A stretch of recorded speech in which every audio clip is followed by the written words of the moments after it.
नमस्कार, राधे कृष्णा दोस्तों। आप सभी का स्वागत है मेरे यूट्यूब चैनल प्रभु भक्ति में। और आज हम लोग फिर से हाजिर हैं एक बहुत ही सुंदर कृष्ण लीला लेकर।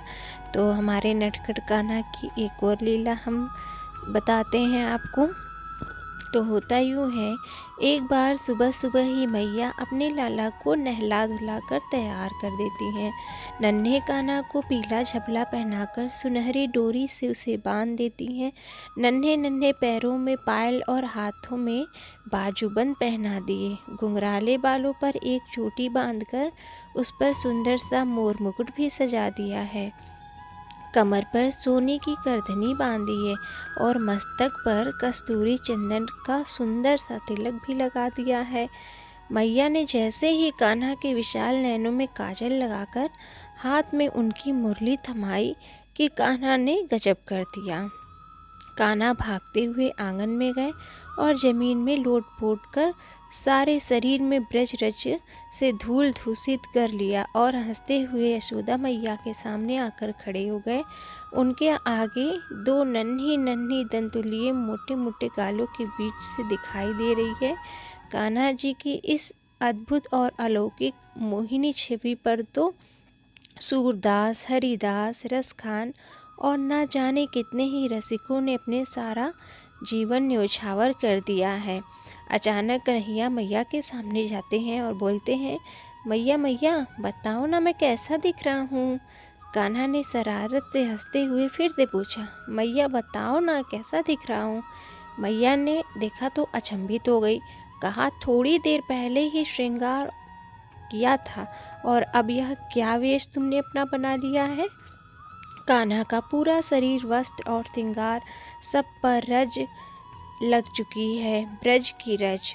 मैया का अचंभित मुंह देखकर कान्हा ने शरारत से हंसते हुए फिर से पूछा, मैया मैं कैसा दिख रहा हूँ बताओ तो गुस्से से मैया ने आओ ना देखा ताओ और अपनी छड़ी उठाई और उसे लेकर कान्हा के पीछे दौड़ पड़ी। कहती है, मैया अभी बताती हूँ कि कैसा दिख रहा है। सुबह से अपना सारा काम धाम छोड़कर मैं तेरे पीछे पीछे तेरा श्रृंगार करने में लगी हूँ और तुम मिट्टी में लोट पोट कर सारा श्रृंगार खराब कर देते हो। तुम्हारी शरारतों से तो ऐसा लगता है कि तुम पिछले जन्म में सुअर ही होगे। इतनी मेहनत से तुम्हें इतना सुंदर श्रृंगार किया था और तुम मिट्टी लगाकर खड़े हो गए हो। बाहर गोपियाँ तुम्हारा दर्शन करने के लिए कब से खड़ी हैं। अब बताओ, अब तुम यह सूरत शकल लेकर कैसे जाओगे गोपियों के सामने।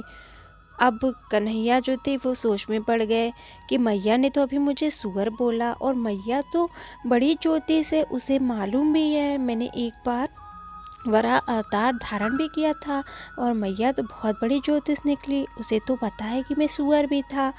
अब जो कन्हैया थे वो हंस रहे हैं।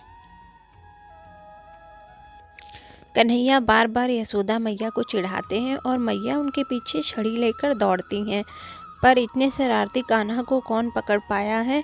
फिर मैया थक कर बैठ जाती हैं और आंखों में अश्रु आ जाते हैं। अब कान्हा ने देखा कि मैया तो थक गई, अब मुझे वो दौड़ा भी नहीं रही हैं, तो सोचे कि अब चलो मैया को सताना ठीक नहीं है। अब कान्हा ने प्यार से मैया के पास आकर मैया की ठुड्डी पकड़कर बोला, मैया देख तो, इधर देख, तेरी आंखों से आंसू निकल रहे हैं। तब नन्हे कान्हा ने अपने हाथों से मैया के आंसू पोंछते हुए बोले, रूठो मत मैया, यह सब मैं तुम्हारे लिए तो करता हूँ। मैया बोली, तू मेरे लिए माटी में लौटता है, तुझे क्या मिलता है ऐसे मुझे सताने में।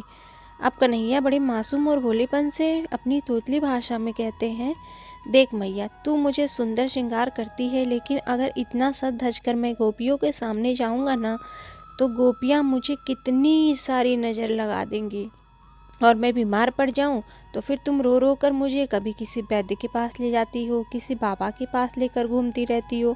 तुम परेशान होती हो, यह भी मुझे अच्छा नहीं लगता है, इसलिए मैं मिट्टी में लोट पोट कर अपनी सूरत बिगाड़ लेता हूँ।